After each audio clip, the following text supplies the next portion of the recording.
Magandang umaga mula sa Pag-asa Weather Forecasting Center. Ito ng ating update sa binabantayan nating bagyo sa loob ng ating Philippine Area of Responsibility.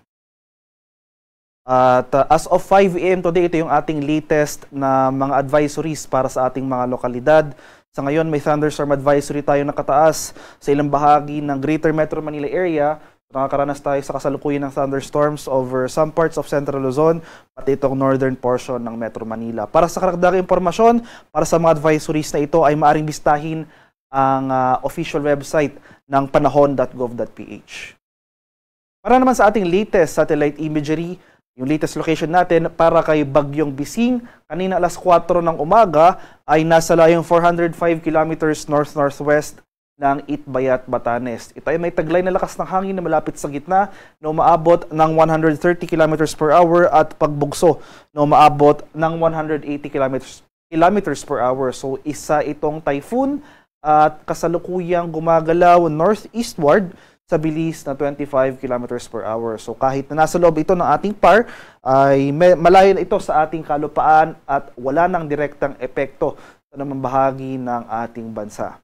Dahil dyan, wala na tayong nakataas sa tropical cyclone wind signal at dito sa bahagi ng Batanes, wala na rin direktang epekto or hindi na magdudulot ng mga malalakas sa pag-ulan itong si Bising sa ating bansa. Gayunpaman, dahil sa patuloy na pag-iral ng southwest monsoon o yung hanging habagat, malaking bahagi pa rin ng ating bansa.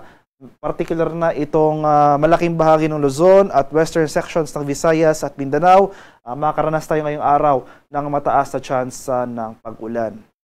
Sa nalalabing bahagi ng ating bansa dito sa area ng Bicol Region, itong central and eastern sections ng Visayas at sa Mindanao, ay mas maaliwala sa panahon na ating inaasahan maliban na lamang sa mga biglaan at panandaliang pag-ulan na dulot ng thunderstorms.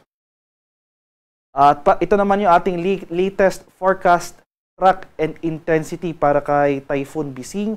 So kagabi, or 11 PM yesterday ay pumasok ng ating Philippine Area of Responsibility itong sentro ng mata ni Bagyong Bising. At kinalaunan ay naglandfall ito sa southwestern portion ng Taiwan 11:50 PM yesterday. So sa ngayon, yung latest location nga natin ay nandito na ito sa bahagi ng Taiwan area. Inaasahan natin na for the next 24 hours magpapatuloy yung generally northeastward na paggalaw ng nasabing bagyo. So habang binabaybay nito ang landmass ng Taiwan. So tomorrow or mamayang umaga, posible itong lumabas ng ating Philippine Area of Responsibility, particular dito sa northern boundary ng ating PAR. So pagsapit naman ng bukas, itong si Bising ay papasok ng or magre-recurve northwestward at posibleng maglandfall muli dito sa area ng Eastern China. So muli, for the next 24 hours, magpapatuloy yung northeastward na paggalaw ni Bising. Bukas, posibleng mag-recurve ito at maglandfall muli sa Eastern China. At beyond that, ay magpapatuloy yung tuluyang paghina ni Bising. Possible, isa na lamang itong low pressure area by Wednesday habang binabaybay nito ang landmass ng mainland China.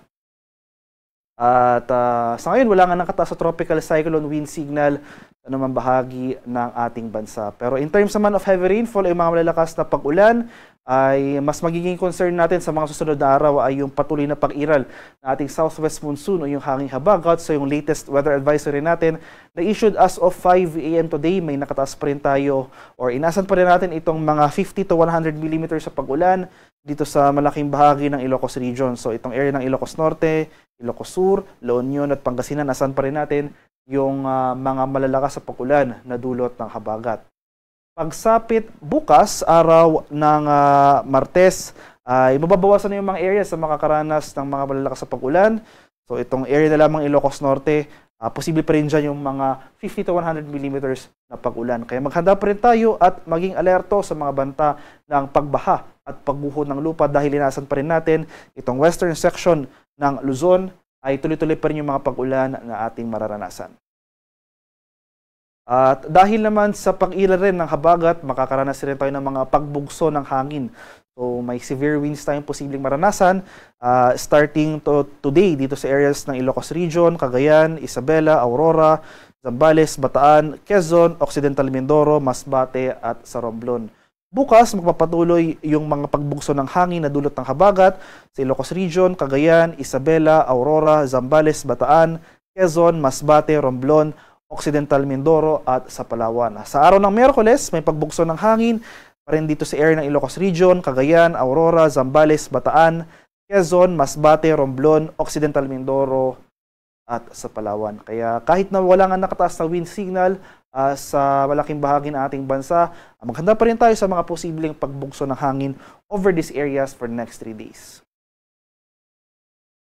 At para naman sa magiging lagay ng ating panahon ngayong araw dito sa Luzon, so ito ang malaking bahagi ng Luzon, makakaranas ng maulang panahon ngayong araw dulot ng habagat. So dito sa Metro Manila, buong Northern Luzon, so itong mga rehiyon ng Ilocos Region, Cordillera Administrative Region at Cagayan Valley, pati na rin itong malaking bahagi ng Central Luzon, Calabarzon at Mimaropa. Asahan nga natin ngayong araw itong mga kalat-kalat na pag-ulan na may pagkulog at pagkilat. Kaya inulit ko po, ito nga mga areas ng Ilocos Region, Zambales at Bataan, since ito nga yung mga lugar na pinaka-expose sa pag-iral ng ating habagat. So nasa western section ito ng Luzon, patuloy po tayong maging handa at alerto sa mga banta ng flooding at landslide. Samantala, sa area ng Kabikulan, so dito sa Bicol Region, sa eastern section ng Luzon, mas maaliwala sa panahon na ating inaasahan, bahagyang maulap hanggang sa maulap, pero maghanda pa rin tayo sa mga pulupulong pag-ulan na may pagkulog at pagkilat na dulot ng thunderstorms.